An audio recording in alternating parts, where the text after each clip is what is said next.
"Ya Rasulullah, mintalah permohonan kepada Allah." Apa jawaban Nabi? "Analaha, analaha, analaha." Aku yang dapat menolong kalian, aku yang akan memberikan syafaat kepada kalian, aku yang akan membebaskan kalian dari siksaan padang mahsyar di hari ini. Saat dia meminta, selesai padang mahsyar, masuk mereka semua ke mizan. Sampai di mizan, Nabi berdiri di depan mizan, melihat rombongan daripada umatnya. Saat beliau dalam keadaan dosa yang begitu besar, Nabi sujud kembali di hadapan Allah.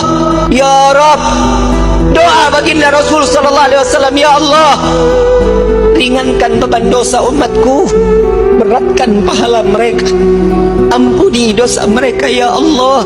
Kita berbuat dosa di atas bumi Allah. Nabi yang terus menerus sampai di mizan pun Nabi sujud kepada Allah agar kita diselamatkan, dibebaskan, agar masuknya kita ke dalam syurganya Allah.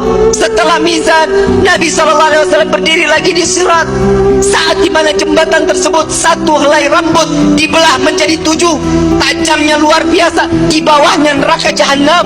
Nabi menunggu sampai ada umat yang ingin tergelincir, dipegang oleh Nabi, dituntun sampai di ujung daripada jembatan tersebut. Nabi menjaga umat sampai saat di dalam surga kelak, Nabi berdiri di depan pintu surga, tidak masuk ke dalam pintu surga, menunggu satu persatu agar masuk, mereka dimasuk ke dalam surga. Sampai di dalam riwayat Siti Fatimah bertanya, "Ya Rasulullah, untuk apa kau berdiri di depan pintu surga?"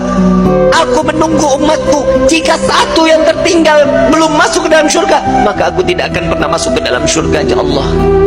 Dia adalah Sayyiduna Muhammad.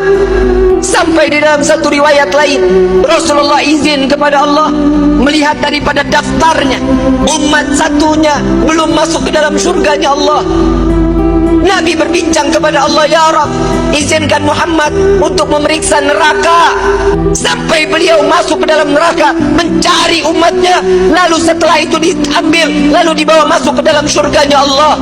Dia adalah Sayyiduna Muhammad, dia adalah pemimpin kalian, dia adalah Nabi kalian, dia adalah Rasul kalian. Tidakkah kalian malu tak kala kalian berbuat dosa di hadapan Allah? Sampai kapan hidup kita selalu tutup mata di dalam kemaksiatan kepada Allah? Hei para alim ulama, hei para kiai, hei para habaib, dosa apa yang kalian lakukan sampai terus menerus Indonesia diberikan daripada bala dan bencana? Wahai umat Nabi Muhammad, dosa yang mana yang kalian lakukan sehingga kalian enggan untuk bertaubat kepada Allah? Tubna ilallah, tubna ilallah. Taubatlah kepada Allah, mohon ampunlah kepada Allah. Jika para aulia, para orang-orang saleh, kakek nenek kita terdahulu, dengan bangga mereka saat kelak nanti masuk ke dalam surga dengan membawa pikulan amalan-amalan kebaikan di hadapan Allah, bagaimana nasib kita saat mereka diperiksa oleh Nabi SAW satu persatu?